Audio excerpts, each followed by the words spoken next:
Om Swastiastu, sahabat Pradah dimanapun berada. Kembali lagi bersama saya, Made Dwi Apriliana yang biasa dipanggil Dwi. Nah, sekarang kita akan membahas topik mengenai moderasi beragama. Dan kita kedatangan teman diskusi dari Malang, Kak Fanda Puspitasari. Halo Kak Fanda. Halo. Gimana kabarnya Kak? Alhamdulillah baik dan sehat serta bahagia. Ya. Aktivitas sehari-harinya apa nih Kak? Aktivitas sehari-hari studi terus sambil kerja berorganisasi. Organisasi apa Kak kalau boleh tahu? Saya ada di salah satu organisasi kepemudaan, tergabung di Cipayung Plus. Oh, Cipayung Plus. Di sini kita akan diskusi, tapi Kakak harus milih Kak. Boleh. Pilih 3 Kak. Mau pilih yang mana? Kok banyak ya dari 5, 3? 2,5 boleh nggak? Nggak boleh, harus 3. Setengahnya nanti kemana dong?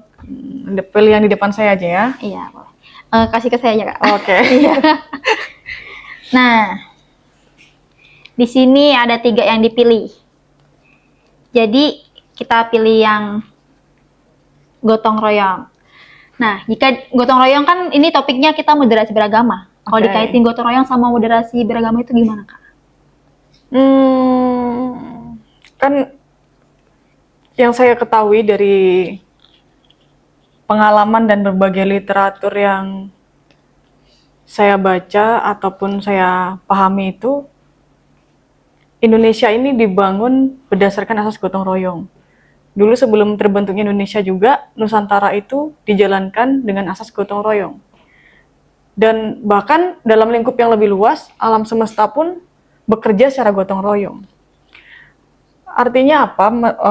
Dalam konteks beragama pun, yang itu dimana kita menjalankan sebuah realitas dan rutinitas di dalam sebuah bangsa, sebuah negara, di dalam alam semesta, aspek gotong royong itu juga menjadi nafas keseharian bagi kita, seluruh umat beragama yang ada di Indonesia, bahkan yang ada di seluruh dunia, bagi saya begitu. Jadi, keduanya ini menjadi unsur penting untuk kemudian dikawinkan menjadi sebuah, karena moderasi beragama nggak bisa tercapai tanpa adanya asas gotong royong itu sendiri. Bahwa membahu untuk, ya minimal bahwa membahu dalam hal toleransi, bahwa membahu dalam hal bagaimana saling membangun, bahwa membahu dalam hal untuk melakukan kebaikan, itu kan hal dasar yang setiap agama itu menyerukan untuk itu. Dan itu gotong royong nggak bisa, moderasi beragama itu nggak bisa berdiri sendiri tanpa adanya asas gotong royong yang harus dijalankan di dalam moderasi beragama. Karena itu benar-benar menjadi hal fundamental bagi terbentuknya Indonesia, dijalankannya Nusantara dulu, bahkan alam semesta juga menggunakan asas gotong royong itu dalam bekerja. Oh, berarti gotong royong sama moderasi beragama itu saling berkaitan dia Kak ya? Saling berkaitan dan memang harus saling menopang gitu. Kakak kan di Jakarta ini sebagai rantauan ya Kak namanya? Yes, perantau. Jadi, apakah gotong royong di kampung halaman Kakak sama di Jakarta, di lingkungan Kakak tinggal itu sama atau ada jauh banget perbedaannya? Asas gotong royongnya? Iya. Yang saya rasakan kalau di desa, saya kan orang desa ya, orang desa di kampung, itu sebenarnya gotong royong jauh lebih kuat, lebih khidmat gitu. Masyarakat dalam bergotong royong, kalau kita kaitkan dengan moderasi beragama, memiliki tingkat moderasi yang menurut saya meskipun mereka tidak modern seperti di Jakarta, masyarakat Jakarta, tapi justru dengan prinsip gotong royong yang digunakan oleh masyarakat desa itu mampu menciptakan sebuah atmosfer kehidupan yang jauh lebih indah dalam hal moderasi gitu, moderasi beragama gitu menurut saya. Kalau di Jakarta kan memang banyak perantau ya, kita nggak bisa mungkiri banyak perantau dari berbagai wilayah dengan berbagai latar belakang, dengan berbagai agama juga. Meskipun di kampung saya juga perbedaan agama itu juga banyak gitu loh. Agama-agama juga nggak cuma, memang mayoritas mungkin Muslim, tapi ada juga Hindu, ada juga Kristen, Katolik dan lain sebagainya. Cuman di situ yang dipakai di orang-orang desa itu justru lebih kepada bagaimana guyub rukun itu diciptakan dalam koridor gotong royong itu. Jadi perbedaannya sangat signifikan sebenarnya daripada di Jakarta. Gitu. Berarti melalui gotong royong itu kebersamaan yang di kampung itu tuh lebih kerasa ya Kak daripada di Iya, Satu. lebih kuat sebenarnya gitu.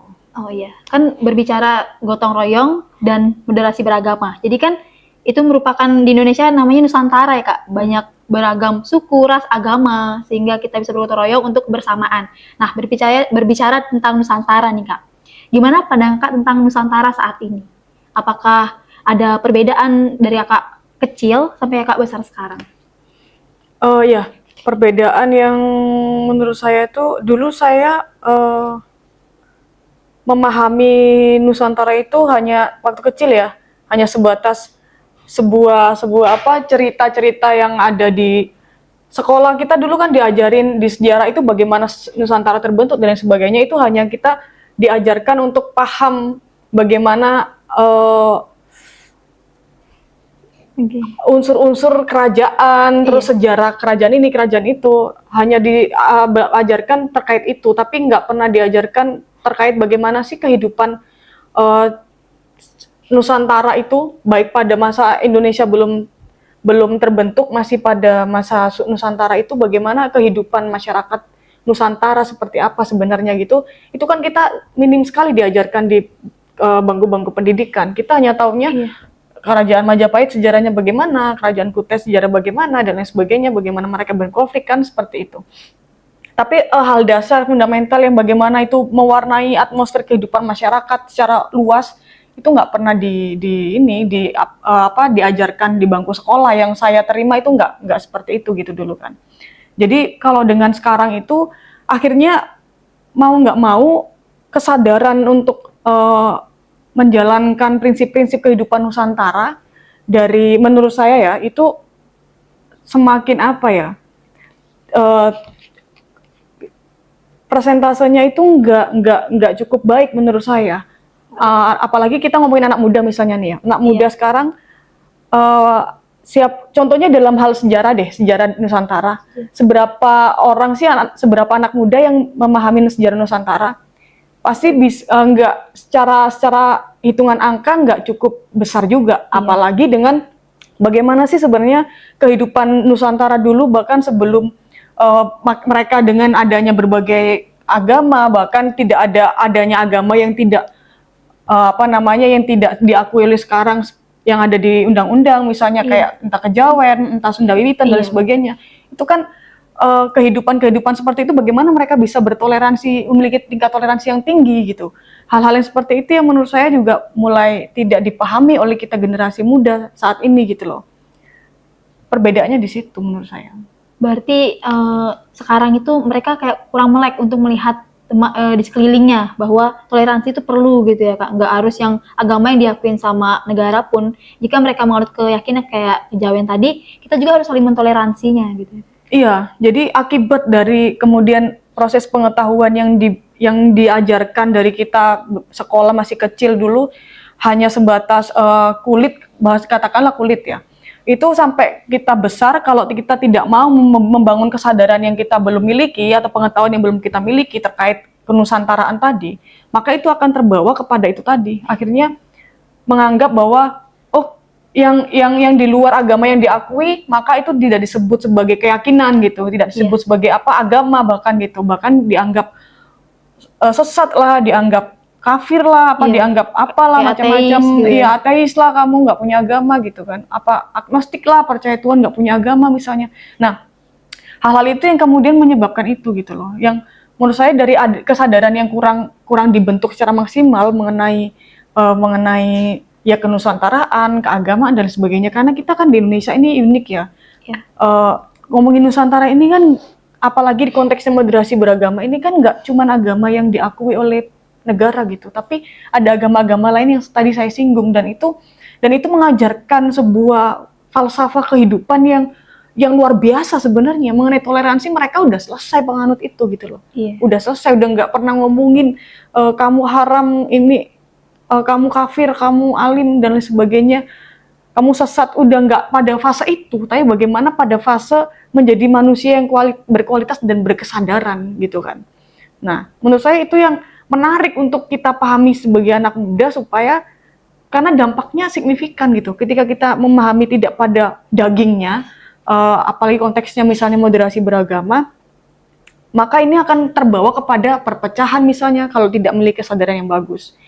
Padahal kan asas kita gotong royong. Iya. Ya dalam konteks kebangsaan kan persatuan nasional, terus kesatuan itu kan prinsipnya. Itu nggak akan pernah ada di posisi itu ketika dalam hal yang fundamental soal keyakinan dan beragama ini nggak kelar, nggak selesai gitu. Masih ada perdebatan soal baik buruknya salah satu agama, misalnya salah satu keyakinan jelek, itu nggak akan pernah selesai. Iya. Berbicara tentang tadi banyak yang intoleransi ya namanya Kak di dalam Nusantara ini untuk yang sekarang. Jadi kan sekarang udah pada ibaratnya gila sosial media kan. Ibaratnya mereka tergantung dengan sosial media. Ada nggak Kakak melihat kayak apa ya, kayak yang bertentangan dengan moderasi beragama yang seharusnya di sosial media itu? Lihat sosial media sekarang ini ya, menurut saya sosial media itu juga hutan rimba ya. Iya. Hutan rimba kalau kita nggak punya daya survive yang bagus, maka kita akan serampangan menjalani kehidupan di hutan rimba itu gitu. Dan maksud saya gini, setiap orang yang punya gadget itu punya hak untuk membuat akun dan mengetik dengan jarinya apapun itu. Iya. Ya kan? Nggak ada regulasi yang ada undang-undang ITE katakan gitu. Tapi kan sebelum mengarah ke undang-undang ITE, apa yang kita sampaikan itu perlu sebenarnya untuk difikirkan gitu. Apakah apa yang kita sampaikan ini kemudian mampu bisa mencederai relasi kita bermanusia gitu kan.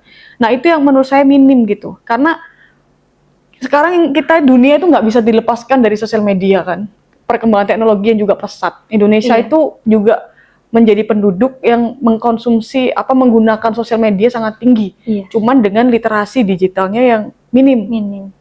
Data terakhir itu kalau nggak salah, mungkin nanti bisa teman-teman koreksi, Indonesia itu literasi digitalnya itu hanya 62% se-ASEAN.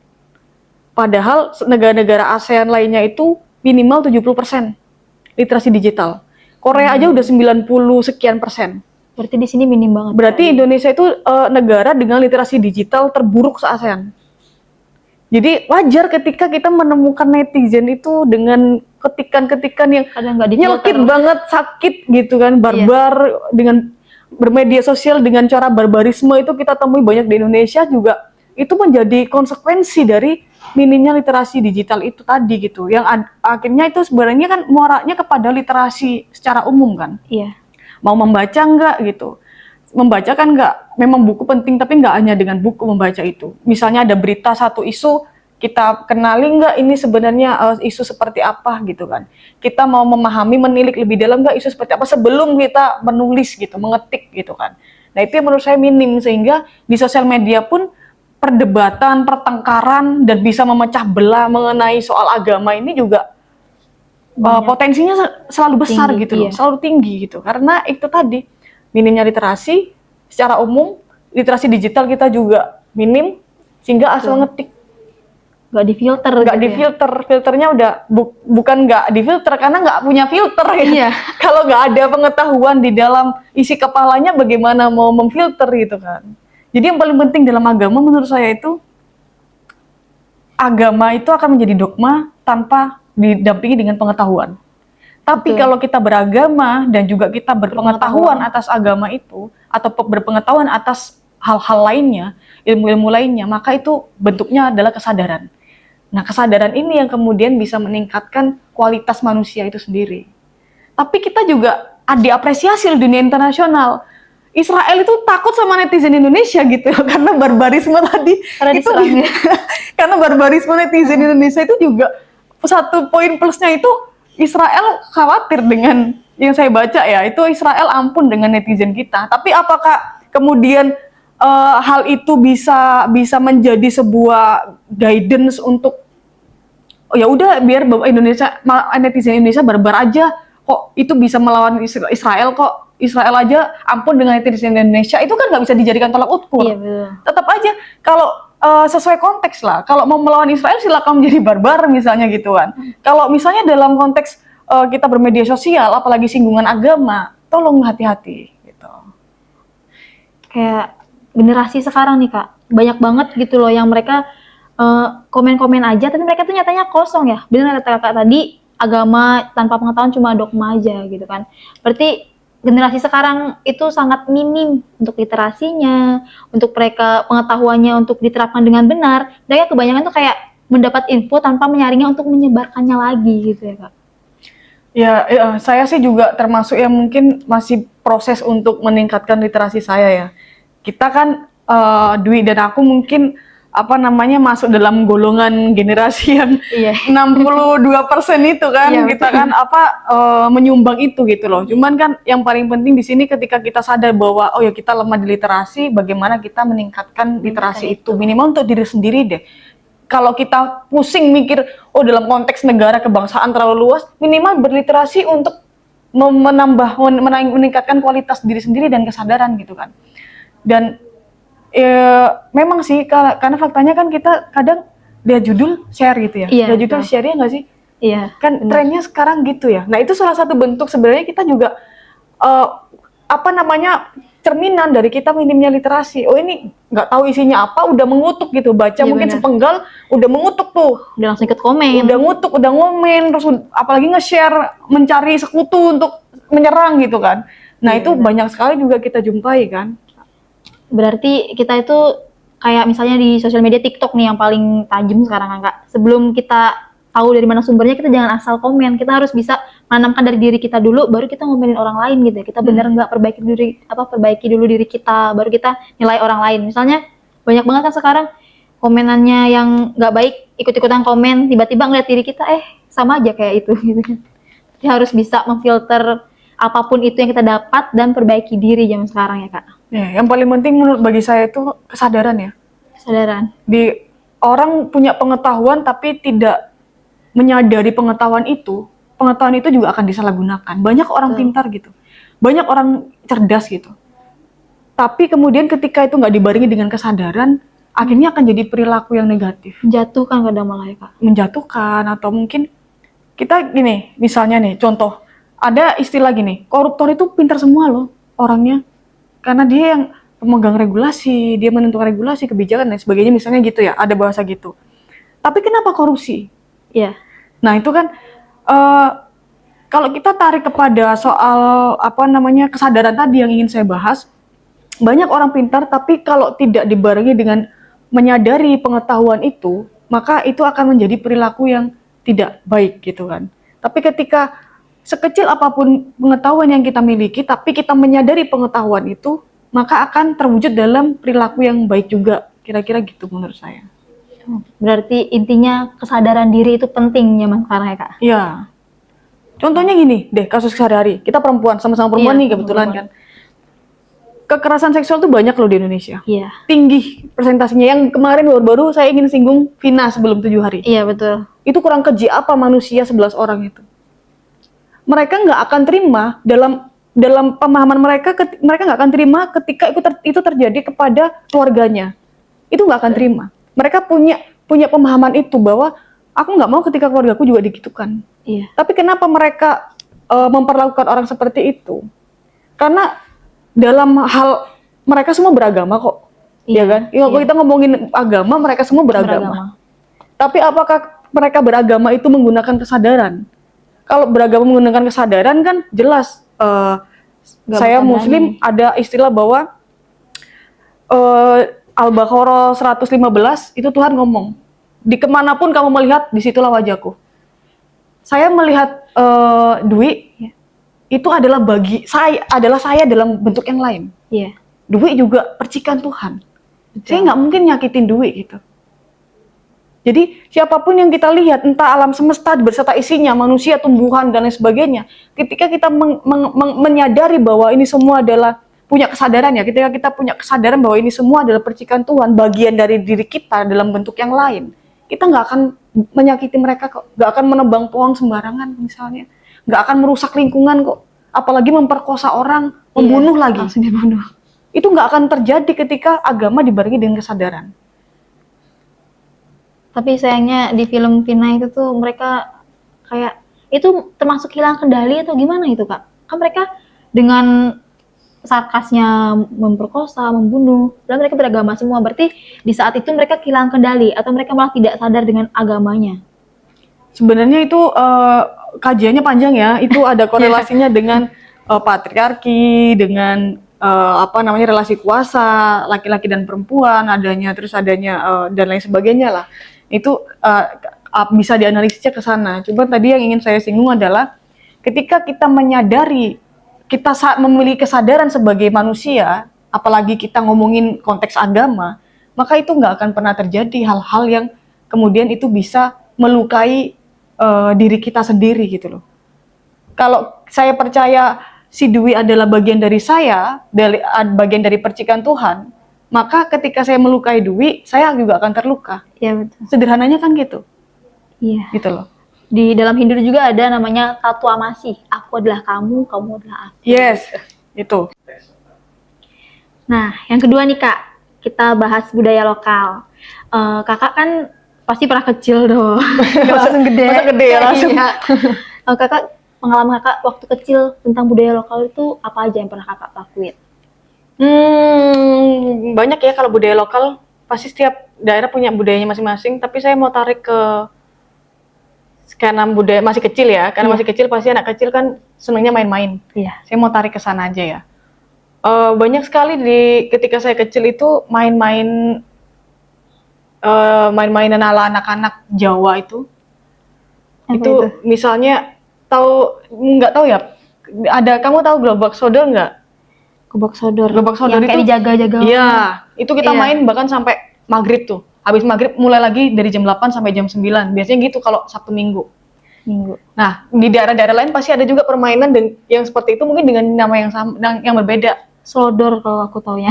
Iya. Terus habis itu kayak yang ini main apa? Bagi-bagi kerang Batu kecil, juga batu nggak sih? gitu. Congklak bener. Iya, Main itu. congklak kayak gitu. Terus kalau dalam kesenian saya itu dulu jadi anggota ini karawitan. Karawitan. Itu SMA. Jadi waktu itu karawitan di sekolah saya itu sampai kemudian mengiringi Pemda, agenda-agenda Pemda, kegiatan-kegiatan daerah. Itu mengiringi setiap sesi kegiatan itu, main karawitan. Dulu saya cukup jago main karawitan tuh. Dan itu menurut saya harmonisasinya luar biasa sekali antara gong dan lain-lainnya itu ketika menyatu itu luar biasa keren. Nah, itu ibaratnya gini. Dari saya main karawitan, itu kita bisa jadikan ilustrasi bahwa adanya gong dan saya lupa nama alat-alatnya itu apa aja. Contohnya kalau di musik ada drum, ada gitar, ada piano, ada saksofon dan lainnya. Ketika mereka menyatu jadi harmoni loh, ketika selaras. Begitu pula dengan yang tadi kita bahas soal moderasi beragama dan lain sebagainya. Indonesia ini apalagi bukan homogen tapi heterogen. Macam-macam, mulai dari budaya yang kita bahas barusan, mulai dari agama, suku, ras dan sebagainya. Ketika semuanya berjalan selaras, itu kan jadi harmoni. Kayak kita main karawitan tadi saya kecil, terus kayak sekarang jadi lagu, akhirnya musik ketika bagian-bagian ini disatukan jadi selaras dan nadanya ketemu, saling melengkapi, akan jadi harmoni yang bagus. Kira-kira ilustrasinya bisa diilustrasikan seperti itu. Kayak ada kebahagiaan sendiri saat kakak melakukan karawitan itu dulu ya. Akhirnya bahagia karena kan selain menyenangkan juga kan enak didengar ketika nada-nada yang berbeda ini tadi bertemu gitu kan. Akhirnya kan di situ ada semacam penyatuan unsur-unsur yang berbeda tapi menjadi sebuah keselarasan dan menjadi sebuah harmoni, itu bahagia loh. Begitupun kita yang heterogen ini, ketika saling memahami, saling toleran, itu kita akan membentuk sesuatu yang harmoni dan akan menciptakan kebahagiaan. Kebahagiaan bentuknya apa? Persatuan gitu kan. Gotong royong tadi dan sebagainya. Tapi sekarang masih aktif juga main karawitan. Sayangnya udah enggak ya. Pas ke SMP, SMA udah ikutnya macam-macam, udah ikut bela diri dan sebagainya udah beda. Gitu. Tapi saya masih senang yang tradisional begitu. Jadi itu apa? Dari sanalah kita juga bisa menggabungkan budaya lokal sama moderasi beragama di intoleransi. Jadi kayak kita dengerin musik-musik itu kita menjadi harmoni, senang, dan jika kita saling toleransi kita juga bahagia kan hidup ini. Keberagaman justru menjadi sebuah kunci kebahagiaan ketika mampu diselaraskan. Iya, baik Kak. Nah, kita pertanyaan ketiga nih Kak. Boleh. Globalisasi. Nah, menurut Kak Vanda, gimana nih menghadapi globalisasi saat ini? Sebenarnya kita itu negara yang bukan ingin mendiskreditkan negara lain, tapi Indonesia itu negara yang sangat bisa survive dan sangat bisa settle meskipun arus globalisasi saat ini itu menggempur seluruh dunia ya. Sampai masuknya teknologi dan lain sebagainya itu kan dibawa oleh globalisasi itu sendiri. Tapi keuntungan kita sebagai Indonesia itu adalah kita punya, kalau kita bahas itu, kita punya senjata pamungkas untuk menghadapi itu. Apa coba, tahu nggak? Apa itu Kak? Yang diajarkan sejak kita SD, yang kita sudah tahu bunyi-bunyian sejak kita SD. Apa kira-kira? Yang jadi falsafah dari negara ini. Pancasila. Kita punya itu sebenarnya. Kita nggak perlu khawatir menghadapi globalisasi ketika Pancasila itu beserta sila-silanya dan nilai-nilai silanya itu mampu diintegrasikan dalam mengelola mau itu negara, bangsa, masyarakat. Ketika kita mampu mengintegrasikan Pancasila, Pancasila ini mampu dijadikan sebagai kata kerja untuk mengelola segala unsur yang ada di Indonesia ini. Kita menghadapi globalisasi itu akan sangat gampang sebenarnya. Tadi kan sempat kita bahas tentang budaya lokal nih Kak. Yang sekarang Kak udah malah nggak pernah main karawitan lagi. Itu ada hubungannya nggak Kak sama kita terkena? Apakah kita terkena arus globalisasi gitu? Oke. Bisa jadi, Kayaknya gitu. bisa jadi. Karena di waktu saya SMA itu udah nggak ada mainan begituan. Ekstrakurikuler kan disebutnya itu udah nggak ada. Ekstrakurikulernya udah band, musik gitu. Terus udah bela diri dan lain sebagainya udah masuk ke ranah sana, udah karawitan dan sebagainya itu banyak di sekolah yang sudah nggak ada. Udah nggak ada ya. Seni-seni tradisional itu. Paling nari pun udah banyak tergerus kan. Salah satunya itu sih sebenarnya. Cuman kalau untuk bagaimana menjaga bangsa ini dari globalisasi, kita punya senjata pamungkas nih. Ibarat pusaka sakti tertinggi itu. Iya. Pancasila udah di situ. Pancasila juga bukan asas tunggal. Pancasila asas utama. Asas utama dari Pancasila apa sih sebenarnya? Gotong royong. Gotong royong. Gotong royong.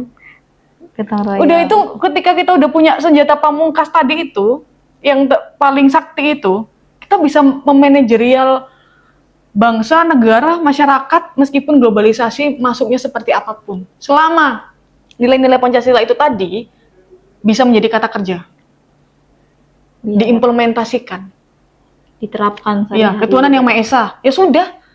Bagimu agamaku, bagiku agamaku. Mau agamanya apapun, bukan persoalannya kita beda agama, kita berperang gitu loh. Kita beda agama, kita bermusuhan, enggak. Tapi yang tujuan kita adalah apapun agamanya, ya kita tujuannya adalah untuk berkontribusi bagi masyarakat, bagi bangsa, bagi negara. Mencapai persatuan. Untuk mencapai persatuan, mencapai cita-cita Pancasila. Kesejahteraan sosial, adil dan makmur, dan lain sebagainya. Iya. Jadi Pancasila bisa diaktifasi sebagai kata kerja untuk menghadapi arus globalisasi. Arus globalisasi. Nah, tadi kan kita ada 3 pertanyaan tuh Kak. Gotong royong, sama budaya lokal, sama globalisasi. Itu tuh ada saling keterkaitannya nggak di zaman sekarang ini?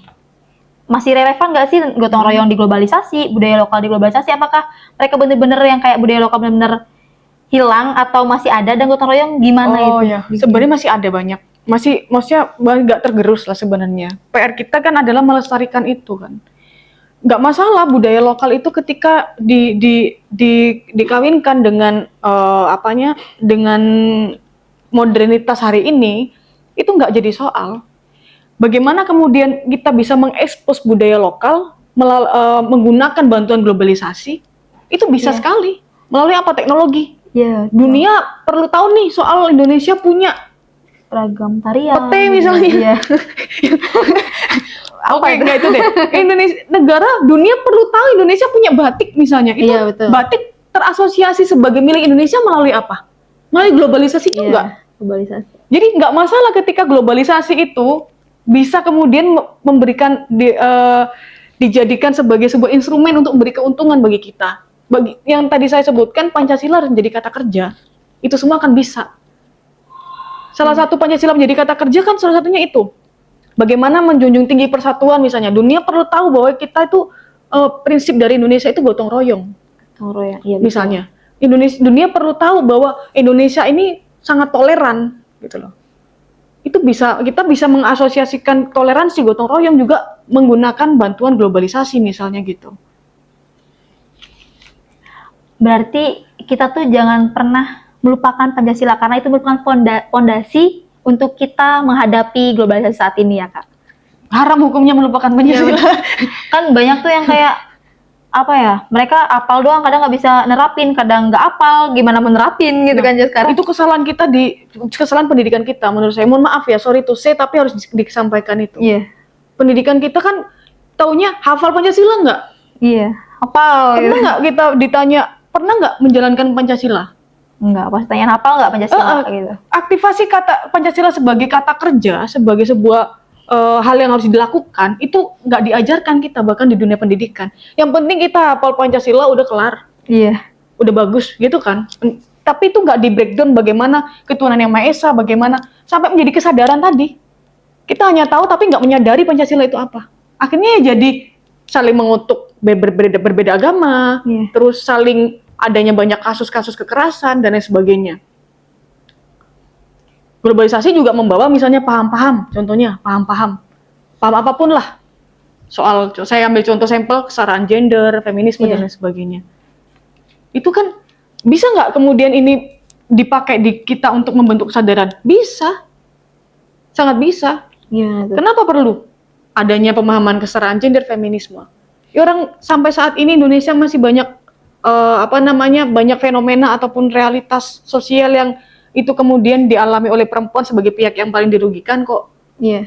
Kekerasan seksual kah? Apakah kalau kemudian itu kita tidak memiliki nilai kesetaraan gender dan lain sebagainya. Dulu Kartini itu menggunakan salah satunya juga menggunakan arus globalisasi untuk dia memahami feminisme. Dia nggak akan pernah bisa bertukar surat dengan temennya di Belanda sana untuk bertukar pemahaman, pengetahuan tentang feminisme. Dia nggak akan pernah ngerti kesetaraan gender itu apa. Dia nggak pernah ngerti bahwa perempuan harus berpendidikan. Tanpa adanya globalisasi juga kita nggak akan melek itu. Iya. Nah, dalam konteks hari ini, itu bisa segala sesuatu yang masuk ke Indonesia bisa kemudian menjadi keuntungan bagi kita selama itu diaktifasi menggunakan kita punya falsafah tadi. Ya, Pancasila. Boleh jadi feminis, boleh jadi kesetaraan gender, tapi relate nggak dengan falsafah dasar falsafah negara kita? Silakan digunakan di relatable gitu loh, menjadi relatable antara Pancasila dengan paham-paham yang baru masuk, paham-paham yang sudah masuk gitu. Ada nggak Kak kata-kata motivasi buat generasi muda yang sekarang kan jangan sampai mengikuti arus globalisasi gitu kan? Yang negatif maksudnya, yang positif nggak apa-apa gitu. Soalnya kita globalisasi itu keniscayaan ya, nggak bisa kita tolak gitu. Iya sih, betul. Kekuatan apa yang bisa menolak itu juga susah gitu kan? Iya, mungkin bisa yang kayak mengurangi biar mereka tahu mana yang harusnya mereka ikuti buat membangun, buat melek lah.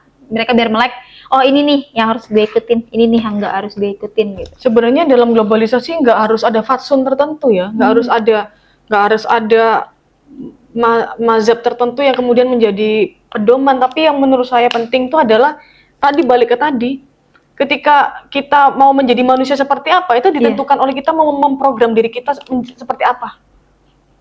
Pokoknya poin dari segala poin menurut saya itu di kesadaran juga. Pancasila nggak disadari juga nggak akan menjadi sebuah Pancasila yang terimplementasi gitu kan. Sama pun dalam menghadapi globalisasi ini sebagai per individu kita anak muda, bagi saya bagaimana kemudian kita memprogram diri kita untuk menghadapi globalisasi, menghadapi tantangan-tantangan yang dibawa oleh globalisasi juga. Misalnya saya kan feminis tuh, bagaimana saya menghadapi tantangan untuk yang terbawa globalisasi ke negara kita sebagai seorang feminis, itu kan saya perlu memiliki kesadaran untuk itu, supaya kemudian nggak bertentangan dengan falsafah negara kita dan lain sebagainya. Kalau falsafah kita kan jelas sangat setara, setara sekali, keadilan sosial dan lain sebagainya itu kan setara semua. Bagaimana itu kemudian menjadi satu kesatuan dalam kita memaknai globalisasi itu tadi? Iya. Jadi kakak punya nggak sih kata-kata buat membangun generasi muda ini, generasi kita tadi kan minimnya 62% kita kan dalam urutan literasi membaca itu. Ada nggak kata-kata untuk membangun generasi muda agar mereka tuh melek dengan kesadaran diri, dengan melihat bagaimana kondisi Indonesia saat ini? Mungkin bisa Ya. diberikan kata-kata motivasi. Karena saya juga bagian dari anak muda ya, jadi saya juga memotivasi diri saya sendiri. Maksudnya gini, mungkin kita sebagai generasi muda perlu ya, karena saya juga pada tahap masih proses lah, pada proses untuk berliterasi apapun itu, termasuk meningkatkan kesadaran saya dalam pengetahuan, mau itu agama, mau itu soal sosial, politik dan lain sebagainya. Saya cuma ingin menyampaikan bahwa kita, termasuk saya, termasuk Dwi, Iya. kita ini kalau kita ngomongin anak muda, ini kita kan masa depan bangsa ini dipegang oleh kita. Iya, betul. Nasib bangsa ini nanti ditentukan oleh kita anak-anak muda. Ketika kemudian kita setidaknya tidak mau berliterasi untuk diri kita sendiri, bagaimana kemudian kita akan membangun sesuatu yang lebih besar. Karena ketika kita ngomongin tadi Tuhan itu ibarat lautan ya. Iya. Tuhan ibarat lautan dan dan kita semua alam semesta ini adalah percikan-percikan dari lautan. Gitu kan. Jadi bagaimana kemudian artinya alam semesta ini juga tergambarkan dalam diri kita. Kita Betul. tergambarkan dari dalam diri semesta. Manusia miniatur alam semesta, katakan gitu. Iya. Nah, bagaimana kemudian kita memprogram dan kita memimpin diri kita sebagai miniatur alam semesta ini, ketika kita melalui kegagalan dalam memimpin diri kita sendiri, bagaimana kita bisa memimpin skup yang lebih luas, yang lebih besar lagi. Misalnya negara, misalnya apalagi menjadi rahmatan lil alamin. Kalau di agama saya itu ada rahmatan lil alamin, rahmat bagi alam semesta kan. Iya. Bagaimana bisa menjadi rahmat bagi alam semesta ketika kita nggak menjadi rahmat untuk diri sendiri dulu. Salah satu menjadi rahmat untuk diri sendiri karena kita miniatur alam semesta, yaitu dengan berkesadaran. Untuk mencapai kesadaran, kita perlu pengetahuan. Iya. Untuk bisa mendapatkan pengetahuan, kita perlu membaca. Betul. Mau itu membaca buku, membaca keadaan, membaca realitas sosial, Iya. membaca situasi, dianalisa, dipikir, dan kemudian membentuk kesadaran. Ya, minimal kita berkontribusi untuk diri kita sendiri, membentuk miniatur dari alam semesta yang ada dalam diri, untuk kemudian bisa berkontribusi dalam hal yang lebih luas lagi, masyarakat, bangsa, dan negara, dan juga alam semesta yang lebih luas. Berarti dari semuanya, intinya kita memiliki kesadaran diri untuk diri kita sendiri terlebih dahulu ya Kak, baru Iya. kita bisa mengetahui semuanya untuk membaca keadaan, baca semuanya. Yang penting tanamkan kesadaran pada diri sendiri gitu ya Kak, intinya. Iya, penting itu, karena kualitas kita mau jadi manusia seperti apa, itu tergantung kesadaran yang kita punya. Betul. Kita ya udah aku mau jadi orang jahat aja, yaitu kesadaran yang kita miliki gitu loh. Kita akan menjadi itu. Jadi Iya. memprogram diri. Kalau kata Tesla kan gini, Nikola Tesla itu ketika kita ingin memahami alam semesta, maka pikirkanlah energi, frekuensi, dan vibrasi. Iya. Ketika kita adalah miniatur dari alam semesta, karena cara kerja alam semesta dan kita itu sama, gotong royong. Iya. Percaya betul. nggak? Percaya. Mulai dari ujung rambut sampai ujung kaki, dalam diri kita ini gotong royong. Iya. Ketika kita melihat, mata kemudian mendistribusikan yang kita lihat kepada otak. Otak oh ini kursi, oh ini meja, oh Iya. ini laptop. Mereka bergotong royong loh. Kita makan itu organ tubuh kita bergotong royong untuk mencerna itu menjadi energi dan lain sebagainya. Alam semesta juga gitu. Matahari muncul memberikan sinar, itu penghidupan bagi makhluk hidup. Pohon-pohonan kemudian menjadi hijau, menjadi sehat. Di dalam tanah masih ada yang bekerja gotong royong. Siapa? Cacing-cacing di tanah, Iya. membuat tanah subur. Kemudian dari tumbuhan ini kita bisa makan. Cara kerja alam semesta gotong royong. Kita juga gotong royong gitu dalam diri kita. Jadi menurut saya itu menjadi hal yang penting untuk kemudian kita memahami bagaimana kita merenungkan alam semesta ini dengan 3 hal itu dari Nikola Tesla itu. Iya. Karena kita akan menemui itu dalam keseharian kita, dalam setiap hari. Mulai dari energi, frekuensi, dan vibrasi. Ketika kita memprogram diri kita dengan energi yang positif, kita juga akan menjadi manusia yang seperti itu. Betul. Kita programnya manusia yang pesimis, yang buruk, Iya. maka kita juga akan terprogram jadi manusia itu. Itu yang saya ingin sampaikan. Berarti kata-kata motivasi pada sesi diskusi kita ini, jangan lupa menanamkan kesadaran diri dan memberikan vibrasi yang positif untuk kita karena kita akan mendapatkan vibrasi positif tersebut ya Kak. Iya. Baik. Betul. Mungkin sesi diskusi kita cuma nyampe sini aja ya Kak. Oke, boleh. Lain waktu kita ketemu lagi ya Kak. Boleh dong. Kak Fanda. Baik. Jadi teman-teman, jangan lupa kita selalu menanamkan kesadaran diri pada diri kita sendiri dan jangan lupa selalu menerapkan vibrasi positif dalam kehidupan kita. Sesi diskusi kali ini kita tutup dengan mengucapkan para Mas Santi, Om Santi Santi Santi Om. Om Santi Santi Om Satya Meva Jayate.